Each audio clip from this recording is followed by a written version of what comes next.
અને WhatsApp chat છે એ હાલ સોશિયલ મીડિયા પર વાયરલ થઈ રહી છે। એમાં એક વ્યક્તિ જોડે વાત કરવામાં આવી રહી છે ને એ વ્યક્તિ કોણ છે હાલ એ ખબર નથી। જુનાગઢ ભારતીય આશ્રમના લઘુ મહંત ગુમ થયાનો મામલો, રસ્તા પરથી પસાર થતા બાપુના સીસીટીવી પણ એ હાલ સામે આવ્યા છે।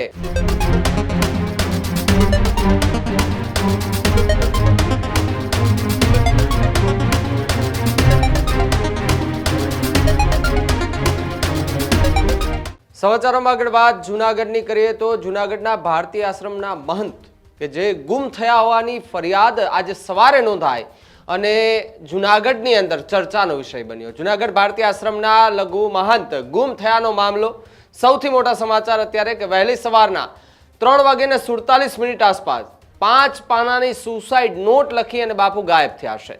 રસ્તા પરથી પસાર થતા બાપુના સીસીટીવી પણ એ હાલ સામે આવ્યા છે। પોલીસે અલગ અલગ ટીમો બનાવી શોધખોળ શરૂ કરી દીધી છે। તો બીજી તરફ 2 નવેમ્બર સવારે 3:01 વાગે મહાદેવ ભારતી બાપુ એ ગુમ થયા છે। જે પ્રમાણે સીસીટીવી દેખાઈ રહ્યા છે ત્યાંથી બાપુ પસાર થઈ રહ્યા છે। સુસાઇડ નોટની અંદર હિતેશ, કૃણાલ અને પરમેશ્વર નામ એ ખુલ્યા છે, 3 નામ ખુલ્યા છે। નોટમાં અંગત કોઈ મન દુઃખ હોવાની પ્રાથમિક જાણકારી એ અત્યારે મળી રહી છે। 3 થી વધુ પાનાની નોટ લખી બાપુ આશ્રમમાંથી ગુમ થયા છે। પરંતુ સૌથી મોટી વાત કે બાપુ મળે એ પહેલા એક વોટ્સએપ ચેટ વાયરલ થઈ રહી છે। એ વ્યક્તિ સાથેની વોટ્સએપ ચેટ વાયરલ થતા સવાલો જે છે તે ઊભા થયા છે। જુનાગઢ ભારતીય આશ્રમના લઘુ મહંત એ ગુમ થયા મામલે આ સૌથી મોટા સમાચાર અને વોટ્સએપ ચેટ છે એ હાલ સોશિયલ મીડિયા પર વાયરલ થઈ રહી છે। એમાં એક વ્યક્તિ જોડે વાત કરવામાં આવી રહી છે ને એ વ્યક્તિ કોણ છે હાલ એ ખબર નથી, પરંતુ વોટ્સએપની અંદર જે પ્રમાણે વાતચીત થઈ રહી છે તેને લઈને જુનાગઢની અંદર ખાસ સાધુ સંતોની અંદર ચર્ચાનો વિષય જે છે તે બન્યો છે। સાથે જ બાપુ એમની સાથે કોઈની દુશ્મની હતી કે કેમ તેને લઈને પોલીસ તપાસ કરી રહી છે। આજે સવારથી જ પોલીસ એ આશ્રમ છે, આશ્રમના તમામ સીસીટીવી ખંખોળી રહી છે। જુનાગઢની શેરીઓ ગલીઓમાં તપાસ કરવામાં આવી રહી છે કે બાપુ ગયા તો ગયા ક્યાં અને ગયા છે તેની પાછળનું કારણ શું। સુસાઇડ નોટની અંદર જે 3 નામ લખવામાં આવ્યા એવી વાત અત્યારે જોવા મળી રહી છે। તો એ 3 વ્યક્તિ કોણ? એ વ્યક્તિને બાપુ સાથે કોઈ જૂની અદાવત, કોઈ જૂની દુશ્મની હશે કે કેમ, કે પછી કોઈ અંગત અદાવત હશે? આ એક સવાલ જે છે તે ખૂબ ઊભો થઈ રહ્યો છે। તમને આ સીસીટીવી દેખાઈ રહ્યા હશે કે જે બાપુ ત્યાંથી એ મધરાત્રિના પસાર થઈ રહ્યા છે, હાથમાં લાકડી જેવું કંઈક છે અને ત્યાંથી લઈને નીકળી રહ્યા છે। આ જુનાગઢના એ રસ્તા પરથી બાપુ પસાર થયા। હવે બાપુ ગયા તો ગયા ક્યાં? બાપુ મળે પહેલા એમની એક વોટ્સએપ ચેટ જે છે તે મળી છે।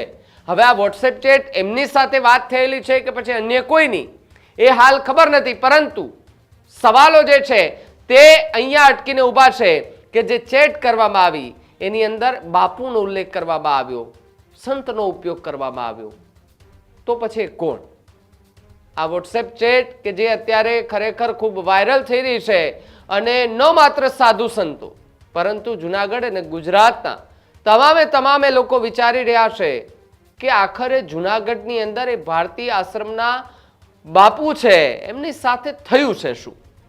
હવે બાપુ કદાચ મળી જાય, કારણ કે મોટા જે સાધુ સંતો છે તેમણે અપીલ કરી છે વિડીયોના માધ્યમથી કે જ્યાં હોય ત્યાં બાપુ એ અમારો સંપર્ક કરે, અમને ફોન કરે, જે પણ તકલીફ હોય અમારી સામે ન હોય તો કોઈ વાંધો નહીં, પરંતુ અમને ફોન કોલ કરીને જાણ કરો કે અહીંયા આ તકલીફ થઈ છે, આપણે એનું નિવારણ લાવવાના પ્રયાસ કરીશું। સાથે જ મહેશગીરીએ એવું પણ નિવેદન આપ્યું કે જે લોકો જેમણે હેરાન કર્યા છે તેમને ઉપર કાર્યવાહી કરવામાં આવે। આ વાત જુનાગઢથી મળી રહી છે ત્યારે સાધુ સંતોમાં પણ અત્યારે અલગ રીતે ગણગણાટ એ વહી રહ્યો છે કે ભારતી બાપુ જે છે એ ક્યાં ગયા છે।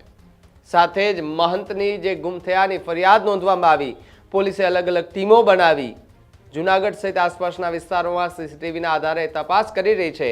હવે જોવાનું રહ્યું અને પોલીસ તપાસ કરશે પછી જ ખબર પડશે કે આ વોટ્સએપ ચેટ છે એ કોની સાથે વાત કરતા હતા એમની છે, અને સાથે જ બાપુ જે રસ્તેથી ગયા એ રસ્તા પર કોને મળ્યા, ક્યાં ગયા એ હાલ તપાસનો વિષય છે।